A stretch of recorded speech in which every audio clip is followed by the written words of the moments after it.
গত ক্লাসে দোকান প্লাগইনটির বিজনেস প্ল্যানের ভার্সনটি আমরা ইনস্টল করেছিলাম, যার ফলে নতুন অনেকগুলো মডিউল আমরা পেয়েছি। এই ক্লাসে সেই মডিউলগুলো সম্পর্কে জানব। সো মডিউলগুলো নতুন একটি ট্যাবে ওপেন করে নিই, এগুলো কেটে দিচ্ছি। কিছু মডিউল আমরা ডিসেবল করে দিয়েছিলাম, যেগুলো সম্পর্কে আমরা পরে আলোচনা করছি। এই ক্লাসে আমরা যেগুলো এনাবল রয়েছে সেগুলো নিয়ে আলোচনা করব। এই প্রত্যেকটি মডিউলের সেটিং অপশনগুলো এই সেটিং প্যানেলে রয়েছে, যা আমরা পরবর্তী ক্লাসে যখন এই সেটিং অপশনগুলো সম্পর্কে বিস্তারিত দেখব তখন জানব। এখন এই ক্লাসে আমরা যেই মডিউলগুলো এনাবল রয়েছে সেগুলো সম্পর্কে জানব। তো প্রথমেই আমরা এখানে দেখতে পাচ্ছি হোলসেল। এই মডিউলটি এনাবল করার মাধ্যমে আমাদের মার্কেটপ্লেসের সেলারদেরকে তাদের পণ্যগুলো হোলসেল প্রাইসে বিক্রয় করার অপশন দিতে পারবো। পাশাপাশি আমাদের মার্কেটপ্লেসের একজন সাধারণ গ্রাহকও হোলসেল কাস্টমার হিসাবে আবেদন করতে পারবে এবং সেলারদের কাছ থেকে হোলসেল প্রাইসে পণ্যগুলো ক্রয় করতে পারবে। যে অপশনগুলো এই সেটিং অপশন থেকে সেট করা যাবে, যা আমরা পরে দেখছি। পরের মডিউলটি হচ্ছে ভেন্ডর ভেরিফিকেশন। এই মডিউলটি এনাবল করার মাধ্যমে আমাদের মার্কেটপ্লেসের সেলারদের স্টোরকে আমরা ভেরিফাই করিয়ে নিতে পারবো, অর্থাৎ সেলাররা তাদের সোশ্যাল মিডিয়া অ্যাকাউন্টের মাধ্যমে তাদের স্টোরটি ভেরিফাই করার অপশন পাবে। এতে করে স্টোরটি সম্পর্কে গ্রাহকদের আস্থা বৃদ্ধি পাবে। গ্রাহকরা দেখতে পাবে যে এই স্টোরটি মার্কেটপ্লেসের ভেরিফাইড স্টোর। এই মডিউলটিও আমাদের সেটিং অপশন থেকে সেট করে নিতে হবে। নেক্সট মডিউলটি হচ্ছে ভেন্ডর সাবস্ক্রিপশন। এই মডিউলটির মাধ্যমে আমাদের মার্কেটপ্লেসের সেলারদের কাছে আমরা সাবস্ক্রিপশন প্ল্যান বিক্রয় করতে পারবো। বর্তমানে প্রত্যেকটি সেলারের কাছ থেকে আমরা মার্কেটপ্লেস চার্জ হিসাবে একটি কমিশন সেট করতে পারছি, কিন্তু এই মডিউলটির মাধ্যমে আমরা সাবস্ক্রিপশন প্ল্যানও বিক্রয় করতে পারবো এক্সট্রা একটি প্রোডাক্ট হিসাবে। যেমন উদাহরণ হিসাবে ধরুন, আমরা একটি প্ল্যান তৈরি করলাম যে সেলার 100টি পণ্য তাদের স্টোরে আপলোড করতে পারবে এবং তার সময়সীমা থাকবে 30 দিন। এই প্ল্যানটির মূল্য 1000 টাকা। আরও একটি প্ল্যান ধরুন তৈরি করলাম যে সেলার 1000 পণ্য আপলোড করতে পারবে 1 বছরের মধ্যে, মূল্য 2000 টাকা। ভেন্ডর 2000 টাকার প্ল্যানটি ক্রয় করে 1 বছরের জন্য 1000 পণ্য তার স্টোরে লিস্টিং করতে পারবে। 1 বছর পর তাকে আবার প্ল্যানটি রিনিউ করতে হবে। যদি সে রিনিউ না করে তাহলে তার পাবলিশ করা পণ্যগুলো মার্কেটপ্লেস থেকে হিডেন হয়ে যাবে, অর্থাৎ ড্রাফটে চলে যাবে। সে দ্বিতীয় বছর রিনিউ করলে পণ্যগুলো আবার পাবলিশ হয়ে যাবে এবং মার্কেটপ্লেসে ডিসপ্লে হবে। এই ধরনের সাবস্ক্রিপশন বেসড প্ল্যান আমরা আমাদের মার্কেটপ্লেসের সেলারদের কাছে বিক্রয় করতে পারবো এই মডিউলটির মাধ্যমে। নেক্সট মডিউলটি হচ্ছে ভেন্ডর স্টাফ ম্যানেজার। এই মডিউলটির মাধ্যমে আমরা সেলারদেরকে তাদের স্টোর ম্যানেজমেন্ট করার জন্য তাদের স্টাফদের অ্যাকাউন্ট তৈরি করার অনুমোদন দিতে পারবো। অর্থাৎ এটি আমরা এনেবল রাখলে আমাদের মার্কেটপ্লেসের সেলাররা তাদের স্টাফদের জন্য অ্যাকাউন্ট তৈরি করতে পারবে, যেন সেই স্টাফরা সেলারের স্টোরটিকে ম্যানেজমেন্ট করতে পারে। যেমন ধরুন, এই দোকান প্লাগইনটি সেট আপ করার পূর্বে আমাদের স্টোরটি ছিল একটি সিঙ্গেল ভেন্ডর স্টোর এবং আমরা শপ ম্যানেজার অ্যাকাউন্ট তৈরি করেছিলাম। এই ব্যাকএন্ডের ইউজার্স থেকে অ্যাড নিউতে গিয়ে আমরা একটি শপ ম্যানেজার অ্যাকাউন্ট তৈরি করেছিলাম। কিন্তু এখন তো আমাদের এটি একটি মাল্টি ভেন্ডর মার্কেট প্লেস। এখন আর আমরা একাই বিক্রেতা নই, আমাদের সাথে আরও অনেক বিক্রেতা এখানে যুক্ত হবে এবং যে কোনো ছোট বড় শপ ম্যানেজমেন্ট করার জন্য একাধিক স্টাফের প্রয়োজন হয়। এই মডিউলটি দ্বারা আমরা আমাদের সেলারদেরকে তাদের স্টোর ম্যানেজমেন্ট করার জন্য স্টাফ ম্যানেজার অ্যাকাউন্ট তৈরি করার অপশন দিতে পারবো এবং সেলার যত খুশি তত স্টাফ মেম্বার ক্রিয়েট করতে পারবে তার অ্যাকাউন্ট থেকে। এই মডিউলটির কোনো সেটিং অপশন নেই, এটি জাস্ট এখান থেকে অ্যাডমিন হিসাবে আমরা এনাবল করে দিব, তাহলেই সেলাররা সেই অপশনগুলো দেখতে পাবে। যেমন আমরা আরেকটি ব্রাউজারে একটি সাফারি ব্রাউজার, এখানে আমরা একটি ভেন্ডর অ্যাকাউন্ট তৈরি করে ফেলি। রেজিস্টারে যাচ্ছি, register I M A vendor এবং এখানে একটি নাম দিচ্ছি।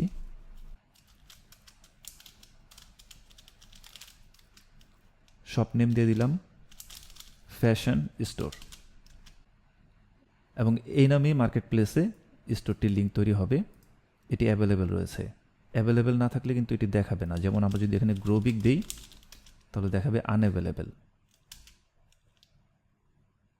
নট অ্যাভেলেবেল, কারণ এই নামে অলরেডি তৈরি করা রয়েছে। সো আমরা ফ্যাশন স্টোরি দিচ্ছি এবং ফোন নাম্বার একটি যে কোনো একটি দিয়ে দিচ্ছি আপাতত। দেন টার্মস অ্যান্ড কন্ডিশনস এবং রেজিস্টার। এখানে ইমেল আইডি পাসওয়ার্ড দিতে হবে। তো আমরা কাজ করি, আমরা এই ফ্যাশন স্টোর এই ইউজার নেম দিয়েই জাস্ট আপাতত একটি উদাহরণ হিসাবে আমরা একটি ইমেল আইডি দিয়ে দিচ্ছি।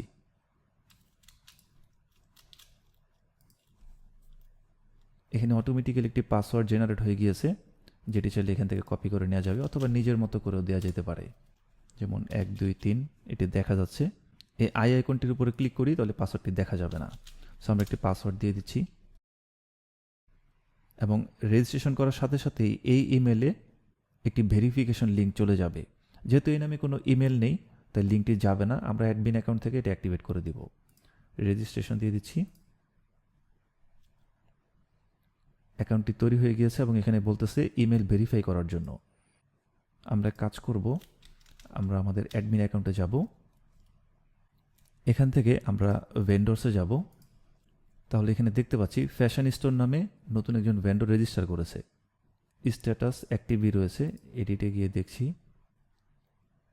ভেন্ডরের সমস্ত তথ্য এখানে দেখা যাবে এবং এখান থেকে আমরা একটি আচ্ছা এটা থেকে আমরা লগ ইন করে নেই, দেখি লগ ইন করা যায় কিনা।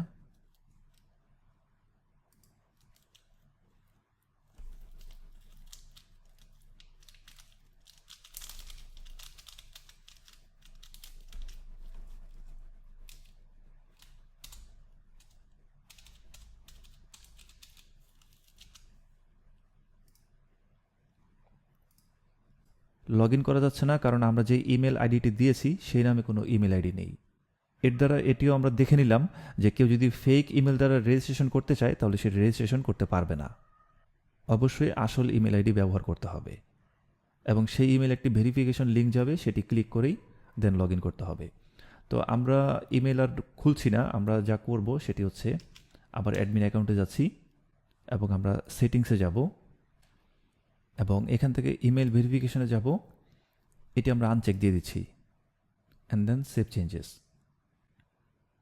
এখন ইমেল ভেরিফিকেশন ছাড়াই অ্যাকাউন্ট তৈরি করা যাবে। এটি জাস্ট টেম্পোরারি দিয়ে নিলাম আমরা অ্যাকাউন্টটি তৈরি করার জন্য। আমরা আবার সেই ব্রাউজারে ফিরে যাচ্ছি এবং নতুন করে আবার রিফ্রেশ দিয়ে নেই। রেজিস্টার, দেন রেজিস্টারে যাব এবং এখানে আমরা আই এম এ ভেন্ডর, এখানে আমরা ইমেল আইডি দিব। লেটস আমরা এবার দিচ্ছি ক্রাফট স্টোর @ আমাদের ডোমেনের নামে দিয়ে দিচ্ছি।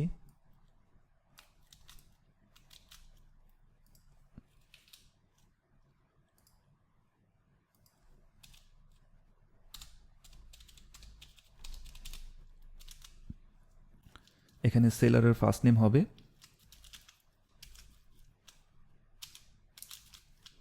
আপাতত এই নামটি দিয়ে দিলাম এবং শপ নেম দিচ্ছি ক্রাফট স্টোর এবং এই ফিল্ডে আসলে অটোমেটিক্যালি এই নামে ইউআরএলটি ডিসপ্লে হবে, এটি অ্যাভেলেবল আছে। দেন আমরা যে কোনো একটি নাম্বার দিয়ে দিচ্ছি, I agree and then register. এবার কিন্তু রেজিস্টার হয়ে গিয়েছে। কোনো একজন ইউজার ভেন্ডর হিসাবে যখন সাইন আপ করবে তখন এই ধরনের একটি উইজেট আসবে যার মাধ্যমে সে তার সেলার অ্যাকাউন্টটিকে সেট আপ করতে পারবে।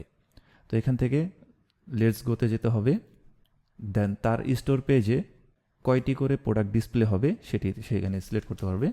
ডিফল্ট 10টি আছে, অর্থাৎ প্রথম পেজে 10টির বেশি পণ্য থাকলে পেজিনেশন চলে আসবে 1 2 3 4, অর্থাৎ সেলারের যে স্টোর পেজ রয়েছে সেখানে 10টি প্রোডাক্ট ডিসপ্লে হবে।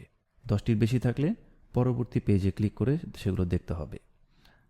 দেন স্ট্রিট, এখানে সেলারের যেই অ্যাড্রেস থাকবে স্টোরের সেটি দিতে হবে। আপাতত একটি ডেমো হিসাবে দিয়ে দিচ্ছি। Show email address in store, এটি চেক দিলে এই সেলার যে ইমেল আইডি আছে সেটি তার স্টোর পেজে ডিসপ্লে হবে। এটি সেলারের উপরে ডিপেন্ড করবে সে প্রদর্শন করতে চায় নাকি চায় না। কন্টিনিউ। দেন এই পেমেন্ট অপশনে সেলার তার ব্যাংকের ইনফরমেশন দিবে, যেই ব্যাংক অ্যাকাউন্টে এই মার্কেট প্লেস থেকে উপার্জিত অর্থগুলো সে উইথড্র করবে। সো এখানে লেটসে দিয়ে দিলাম ব্যাংক নেম এমডি খান, তার অ্যাকাউন্টের নাম এবং এখানে ব্যাংকের অ্যাকাউন্ট নাম্বার যে কোনো একটি দিয়ে দিচ্ছি। Name of bank let's say Dutch Bangla bank limited, ব্যাংকের অ্যাড্রেস দিয়ে দিচ্ছি Farmgate Dhaka. Routing number Swift code এটি দিয়ে দিচ্ছি।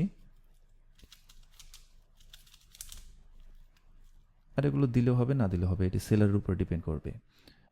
এই ইনফরমেশনগুলো দিলেই তার এই অ্যাকাউন্টে তার উপার্জিত অর্থগুলো ডিপোজিট করে দেওয়া যাবে অ্যাডমিন হিসাবে। যাই হোক, কন্টিনিউ। সেলার অ্যাকাউন্টটি রেডি হয়ে গিয়েছে। Go to store dashboard. এটি হচ্ছে সেলারের ড্যাশবোর্ড। আমরা যখন অ্যাডমিন অ্যাকাউন্ট থেকে, যেমন এটি হচ্ছে অ্যাডমিনের অ্যাকাউন্ট, এখান থেকে আমরা যদি ড্যাশবোর্ডে যাই তাহলে এখানে আমরা কিছু অপশন দেখতে পাই এবং এখানে একটি বাটন দেখতে পাচ্ছি গো টু ভেন্ডর ড্যাশবোর্ড, কারণ এটি অ্যাডমিনের অ্যাকাউন্ট, এই জন্য আমরা এই এক্সট্রা অপশনগুলো দেখতে পাচ্ছি। কিন্তু সেলাররা এই ধরনের কোনো অপশন দেখতে পাবে না, তারা লগ ইন করলেই সরাসরি ড্যাশবোর্ড দেখতে পাবে। তো আমরা যে বিষয়টি দেখছিলাম সেটি হচ্ছে স্টাফ মডিউল। আবার অ্যাডমিনে যাচ্ছি।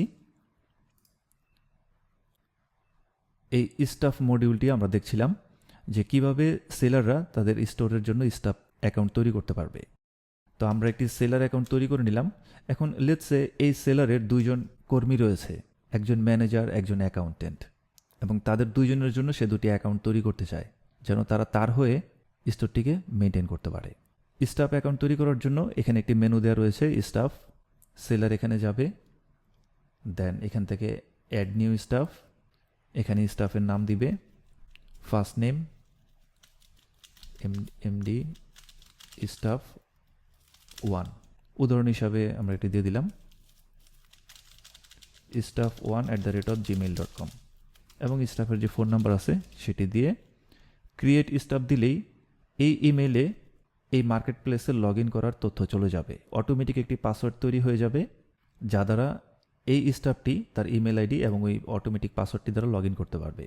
একটি বিষয় মনে রাখতে হবে, পাসওয়ার্ড এমন একটি তথ্য যা কেউ কারোটা দেখতে পাবে না, এগুলো সব এনক্রিপ্টেড থাকে।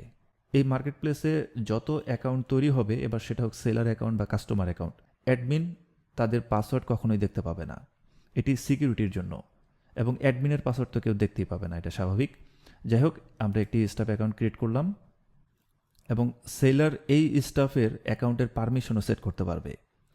এখানে মাউস নিলেই দেখা যাচ্ছে ম্যানেজ পারমিশনস, এখানে ক্লিক করলে সেলার এই যে কর্মীর জন্য একটি অ্যাকাউন্ট তৈরি করলো, সে এই স্টোরের কি কি অপশন অ্যাক্সেস পাবে আর কি কি অ্যাক্সেস পাবে না, সে এখান থেকে সেগুলো টিকমার্ক দিতে পারবে।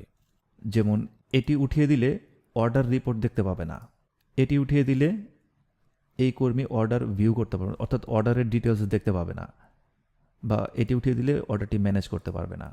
এই ধরনের বিভিন্ন অপশন সেট করতে পারবে।